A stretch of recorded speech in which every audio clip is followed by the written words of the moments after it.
તો આગળ આપણે જોયું એમ જે આ ગ્રીન હાઉસ ગેસ છે એ શું કરે છે, જે લાઇટ પૃથ્વી પરથી સ્કેટર્ડ થઈને ફરીથી આગળ જાય છે અને શું કરે છે, ટ્રેપ કરે છે. ગ્રીન હાઉસ ગેસ ક્યાં ક્યાં છે? એક તો કાર્બન ડાયોક્સાઇડ છે, મિથેન છે, ક્લોરોફ્લોરોકાર્બન છે અને નાઇટ્રસ ઓક્સાઇડ છે. એ બધા શું કરશે, એ એનર્જીને ટ્રેપ કરશે, એટલે પોતાનામાં સાચવીને ફરીથી પાછા અર્થના એન્વાયરમેન્ટમાં એની સપાટી ઉપર છોડી દેશે. એટલે પૃથ્વીનું જે ટેમ્પરેચર છે આમ નામ રાઇઝ થશે. અને જ્યારે અર્થ પર આ જે ગ્રીન હાઉસ ગેસીસ છે બધા એ નહોતા, ત્યારે શું હતું કે ત્યારે અર્થનું એટમોસ્ફેરિક જે ટેમ્પરેચર હતું ને -18°C ટેમ્પરેચર હતું. કેટલું હતું? -18°. અને નોર્મલી કહીએ તો ફેરનહીટમાં 0°F. જે અત્યારે કેટલું થઈ ગયું છે? Something 22°C. કેટલો ડિફરન્ટ આવ્યો તમે જુઓ. 0°F અથવા -18થી લઈને 22°. એટલે આનું મેઇન રીઝન શું હોઈ શકે કે આપણા બધા જેટલા ગ્રીન હાઉસ ગેસ છે અને આપણી બધી હ્યુમન એક્ટિવિટી છે, ફ્યુલનો વધારે પડતો વપરાશ છે, ડિફોરેસ્ટ્રેશન છે, એના કારણે શું થાય છે કે ગ્લેશિયર છે એ બધો શું થાય છે, પીગળે છે અને સી લેવલ છે એ રાઇઝ થાય છે. આ બધા ગ્લેશિયર હોય છે એ શું થાય છે, પીગળે છે. આટલી પૃથ્વીના ટેમ્પરેચર એટમોસ્ફિયરને લીધે, આટલું એટમોસ્ફેરિક જેનું ટેમ્પરેચર છે એના લીધે, અને આ બધા બરફ પીગળીને પાણી થાય છે, એટલે સી લેવલ રાઇઝ થશે. એટલે જેટલા બધા આઇલેન્ડ છે એ બધા આઇલેન્ડ પર શું થશે, ત્યાં બધા હ્યુમન હોય છે એમના વસાહટ એ ડૂબી જશે. અને નોર્મલી આપણે જોયું કે પૃથ્વી છે એનો મોસ્ટલી 70% અથવા 70% ભાગ શેનો બનેલો છે? વોટરનો. ઓકે, વોટરનો બનેલો છે. તો આ ગ્લેશિયર ઓગળવાને કારણે જે સમુદ્રની સપાટી છે એ ઉપર આવશે અને જેટલી આઇલેન્ડ છે એ બધા શું થશે? ડૂબી જશે. એટલે કે પાણીમાં છે એ બધા ડૂબી જશે સાવ.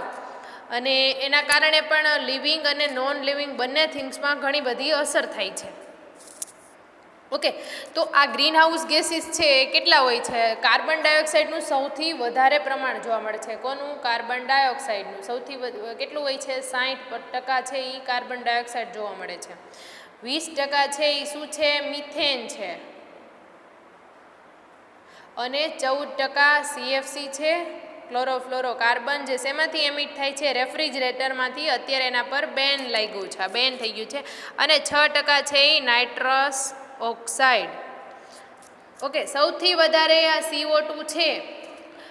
પહેલાં તો મોસ્ટલી એમ થતું કે આ જે સીમાં ઝૂ પ્લેન્કટોન આવ્યા હોય એ બધા શું કરતા હતા? CO2 લે અને એનું ડિપોઝિશન કરીને એનું હાર્ડ કવરિંગ બનાવે. ક્રસ્ટેશિયન છે બધા એનું ડિપોઝિશન થઈને એનું એક્ઝોસ્કેલેટન બનાવતા. પણ હવે જે સી છે, સમુદ્ર છે, એની pHમાં વધારો થઈ ગયો એટલે આ ડિપોઝિશન કાર્બન ડાયોક્સાઇડનું વધારે થઈ શકતું નથી.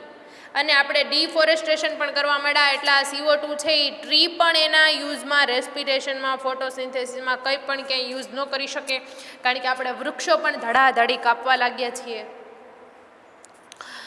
એટલે આ CO2 છે એનો સોર્સ વધ્યો છે, એનું એમિટેશન વધ્યું છે. એના કારણે શું થશે? પૃથ્વીના વાતાવરણમાં અથવા એના એટમોસ્ફેરિક ટેમ્પરેચરમાં શું થશે? વધારો થશે. તો હવે આપણે આને રોકવાના કયા કયા પગલાં છે? એક તો IPCC છે ને, IPCC, the intergovernmental panel on climate change. એક પ્રકારની પેનલ છે કે જે ઘણા બધા કન્ટ્રી ભેગી થઈને બનાવી છે. પેનલ એટલે એક મીટિંગ અથવા એક સંગઠન કે જે યુએનની અંડર આવે. શેની? યુએનની અંડર આવે છે. કે એની સ્થાપના ક્યારે થઈ હતી? 1988માં. ક્યાં એનું હેડક્વાર્ટર આવેલું છે? તો કે જીનીવા આવેલું છે. ક્યાં? સ્વિટ્ઝરલેન્ડમાં જીનીવા આવ્યું છે, ત્યાં એનું હેડક્વાર્ટર આવ્યું છે, સ્વિટ્ઝરલેન્ડમાં. ઓકે, કે શું કરે છે? એ બધાએ ભેગા મળીને નક્કી કર્યું હતું કે આપણે જે આ ટેમ્પરેચર રાઇઝ થતું ગયું છે તેને આપણે કંટ્રોલ કરવાનું છે. કેટલું? 2 ડિગ્રી સેલ્સિયસ જેટલું જેમ બને એમ એનો પર્ટિક્યુલર ટાઈમ નક્કી કર્યો હોય ત્યાં સુધીમાં આપણે ઘટાડવાનું છે. આપણી જેટલી બધી એક્ટિવિટીઝ છે એમાં કંટ્રોલ કરવાનો છે. હવે એમાંથી 2 ડિગ્રીનું ન થઈ શક્યું તો પછી નક્કી કર્યું કે 1.5 ડિગ્રી સેલ્સિયસ કરીએ. હવે એમાંથી પણ ઓછો ઓલો થતો ગયો તો 1 ડિગ્રી સેલ્સિયસ જેટલો ઘટાડો નોંધવાનું બધાએ વિચાર્યું. પણ એટલું આસાન નથી, કારણ કે કોઈ બી એક સાયન્ટિસ્ટ, કોઈ બી એક વ્યક્તિ કે કોઈ પણ એક કન્ટ્રી આને ફિક્સ કરી શકતી નથી. ઓકે, હ્યુમન એક્ટિવિટી છે એ જેમ બને એમ ઓછી થતી જાય, ફ્યુલનો વપરાશ ઓછો થતો જાય, એના રિપ્લેસમેન્ટમાં આપણે શું કરી શકીએ? બીજું પણ ઘણું બધું આપણે શું કરી શકીએ કે આને આપણે ફિક્સ કરી શકીએ. ઓકે, આપણી લાઈફસ્ટાઈલ છે એને ચેન્જ કરી શકીએ. તો આપણે વોટ વી કેન ડૂ, તો સૌથી પહેલાં તો હીટ એન્ડ કુલિંગ છે એ ઓછી કરવાની છે. જેમ બને ને આપણે ઇલેક્ટ્રિસિટી છે એ ન જતો ઉપયોગ નહીં કરવાનો. રૂમ છે એ ન યુઝ કરતા હોય તો એ રૂમમાં એસી છે અને બીજું બધું પણ ક્લોઝ રાખવાના, એટલે તેમાં જે એનર્જી ટ્રાન્સફર છે એ પણ ઓછું થશે. પ્લાન્ટ ડેસિડ્યુઅસ ટ્રીઝ છે એને ક્યાં રાખવાના? જે સની સાઈડ હોય, તમારા ઘરનું વધારે તડકો આવતો ભાગ હોય ત્યાં આપણે એવા વૃક્ષો વાવવાના કે એનો શેડો હોય એ ત્યાં પડે, એટલે એમ પણ એનર્જીનું એમિટેશન ઘટી જશે. એસી છે, રેફ્રિજરેટર છે, એ બધાનો પણ કેવો ઓછો યુઝ કરવાનો. એટલે જે એમિટ થતા બધા ગેસીસ છે એ શું થશે? આપોઆપ ઓછા થઈ જશે. એટલે સનમાંથી આવતા જે રે છે એનું પ્રમાણ પણ ઓછું થઈ જશે, અથવા આપણે જે ટ્રેપ થતા હતા એ હવે નહીં થાય. ઓકે, સેકન્ડ વન છે આપણે શું કરવાનું છે? Conserve hot water.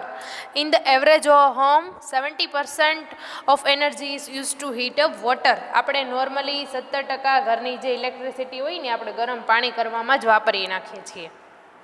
તો શું કરવાનું એના માટે? આપણે ટેક અ શોર્ટ્સ શાવર્સ, એના આપણે ઓછો જે શાવર લઈએ છીએ એનો પીરિયડ છે એ ઘટાડી નાખવાનો. ઇન્સ્ટોલ લો ફ્લો શોવર હેડ્સ, એટલે કે જે ફુવારો હોય છે એ લો ફ્લો, એટલે કે એનું જે પ્રવાહ હોય ઓછો આવે એવી રીતે યુઝ કરવાનો. Install a blanket on your hot water heater. Insulate hot water pipes, wash laundry in a cold water, એટલે કે જેટલા બધા આપણે ગરમ પાણીનો જેમાં યુઝ કરીએ એની જગ્યાએ આપણે રિપ્લેસમાં શું કરવાનો? ઠંડા પાણીનો યુઝ કરવાનો. નોર્મલ ટેમ્પરેચરમાં જે વોટર આવતું એનો યુઝ કરવાનો. Only run the dishwasher if it's full. Fix leaky faucets, એટલે કે જે લીક થતી પાઇપ્સ હોય એને પણ આપણે ફિક્સ કરવાનું. પછી કન્ઝર્વ ઇન કાર છે એને સૌથી ઓછી કરશું તો જે એનામાંથી નીકળતા હાઇડ્રોકાર્બન્સ છે કે જે CO2નું, મિથેનનું, બધાયનું પ્રમાણ વધારે છે. તો આપણે એના માટે આપણે શું કરી શકીએ? Plan ahead, do several errands in a single trip. Walk or a bike, it's a healthier anyway. કારની જગ્યાએ આપણે બાઇક અથવા ચાલીને જઈ શકીએ, અથવા બાઇસિકલનો પણ યુઝ કરી શકીએ છીએ. Clean out the junk in the trunk, lighter car get a better mileage. એટલે કે એનું એન્જિન છે, એનું ઓઇલ છે, સમયાંતરે ચેક કરતા રહીએ તો શું થશે? ફ્યુલનો ઓછો વપરાશ થશે. પછી CNG છે એ બધાનું આપણે પેટ્રોલિયમની જગ્યાએ યુઝ કરી શકીએ છીએ કારમાં. Make sure your engine is properly tuned. Keep your tyre properly inflated. Carpool or ride the school bus. કારની જગ્યાએ તમે જે કોર્પોરેટર બધા વાહનો એનો પણ યુઝ કરી શકો. સપોર્ટ પબ્લિક ટ્રાન્સપોર્ટેશનનો પણ યુઝ કરી શકો. Consider a small car or a hybrid for your next vehicle. Hybrid છે કે શું જોઈએ એનો કે એમાં લેસ પેટ્રોલ જોઈએ, અથવા ઇલેક્ટ્રિકલ બાઇક એવી એમાં પણ. કન્ઝર્વ ઇલેક્ટ્રિસિટી, મેઇન આપણે ઇલેક્ટ્રિસિટી કન્ઝર્વ કરવાની છે, બચાવવાની છે. Unplug charger for cell phones and other application when not in use. આપણે ચાર્જર મોસ્ટલી શું કરીએ છીએ કે ફોન ચાર્જ ન થતું હોય તો પણ ચાર્જર જે પ્લગમાં નાખેલું હોય છે એની સ્વિચ શું હોય છે? ઓન હોય છે. એમાં પણ કહેવામાં આવે છે કે માઇક્રો જે ઓહમનો કે વોટનો જે પાવર હોય એ કન્ઝ્યુમ કરે છે એ વાયર. ઓકે, તો તમે વિચારો એક દિવસમાં તમે આટલા કલાક એમને switch on rakhi, without A charging phone થતો નથી. એમને સેલફોન વગરે ચાર્જર એમના ઓન છે, એનું જે પ્લગ છે એ ઓન છે, તો એક દિવસ માટે આટલો મિલીમીટર ઓહમ અથવા ગમે એટલો વોટ જે થતો હોય તો ફૂલ યરનો અને કાઉન્ટ બાય તમે જેટલા યર તમારો ફોનનો થયો ચાર્જરનો એટલું કરો તો કેટલી ઇલેક્ટ્રિસિટી કન્ઝર્વ થશે. Get in the habit of turning lights and application offs. ન જોઈતી લાઇટ પંખા પણ આપણે બંધ રાખવા. Vacuum the coils on the back of the fridge monthly, એટલે કે જે ફ્રીજની પાછળ વેક્યુમ આવેલું હોય એની કોઇલ્સને સાફ કરવી બરોબર, કારણ કે હીટ પ્રોપર બહુ વધારે અમાઉન્ટમાં ખેંચી ના લે, કારણ કે જો સાફ હશે તો એ વ્યવસ્થિત કામ કરશે. Change to compact fluorescent bulb. Fluorescent bulb છે એને ચેન્જ કરવા. Make your next computer or laptop. Install time or motion sensor on outdoor lights. What other way can you conserve electricity. Most તો સોલાર પેનલ કે જે શું કરશે, એનર્જીનો conserve કરશે. ઓકે, જે લાઇટ રે આવે જે સન રે આવે છે એને શું કરશે, ઇલેક્ટ્રિકલ એનર્જીમાં કન્વર્ટ કરશે. ઓકે, પછી જોઈએ reduced waste. Recycle buy recycle products. Recycle ફરીવાર યુઝ કરી શકીએ એવી પ્રોડક્ટ્સનો યુઝ કરવો, પ્લાસ્ટિકનો વધારે પડતો ન કરવો.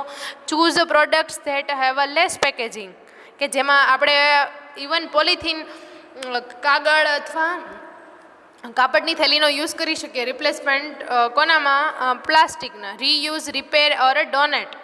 Don't buy it unless you really need it, કે તમારે ન જોઈતું હોય તો ખોટું વધારે ખરીદવું નહીં. Carry cloth bag when shopping. Use a refillable travel mug or a water bottle. પ્લાસ્ટિકની વોટર બોટલ કરતાં જે બીજી વોટર બોટલ આવે છે કે એનો યુઝ કરવો, કે લોંગ ટાઈમ સુધી એ ચાલી શકે, કે યુઝ એન્ડ થ્રો વાળી ન વાપરવી. Give your time instead of a material gift or donate to a charity in the recipient's name. Okay, કારણ કે there is a no place like a home and there may never be again. Do your parts. આપણે કહીએ છીએ કે આપણા એકલાથી કંઈ થતું નથી, પણ બધા જ જો ભેગા મળીને આટલો આપણે ધ્યાન રાખીશું તો આપણે એમિશન અટકાવીશું.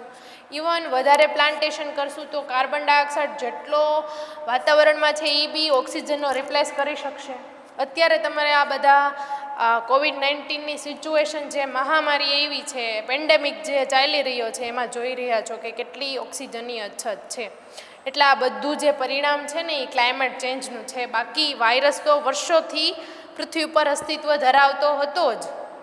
આપણું જ્યારે અસ્તિત્વ નહોતું ત્યાં સુધી તમને ખબર હશે કે આ પૃથ્વી છે એ ઇવોલ્યુશન એનું જે એના ઉપર જીવ અસ્તિત્વમાં આવ્યો એ પહેલાં એક સૂર્યમાંથી અલગ પડતો શું હતો, એક તારો હતો. ઓકે, સૂર્યમાંથી અલગ પડેલો એક તારો હતો. એમાંથી ધીરે ધીરે શું થતું ગયું, એનું તાપમાન તો બહુ વધારે હતું, બહુ જ વધારે હતું. ધીરે ધીરે પૃથ્વી ઠંડી પડતી ગઈ અને એના તાપમાન અથવા વાતાવરણમાં ઓક્સિજન બન્યો, મિથેન બન્યો, કાર્બન ડાયોક્સાઇડ બન્યો, એમોનિયા બન્યું, પાણી બન્યું. વેપરમાંથી આખું શું બન્યું, પાણી બન્યું. એમ કરતાં કારણ કે એ આટલા સાલ પહેલાં એ બહુ એનું ટેમ્પરેચર વધારે હતું, પછી જે એનું નોર્મલ હોવું જોઈએ એના કરતાં પણ આપણે બહુ વધારી દીધું છે. એટલે આ ખતરાની ઘંટી છે ને એ આપણા માટે જ છે. આના જેવું બીજી ક્યાંય પ્લેસ નથી. મંગળ પર જશો, યુરેનસ પર જશો, ગમે ત્યાં જશો, પણ પૃથ્વી જેવું ક્યાંય નથી. એટલે આપણે આપણો રોલ ભજવવાનો છે.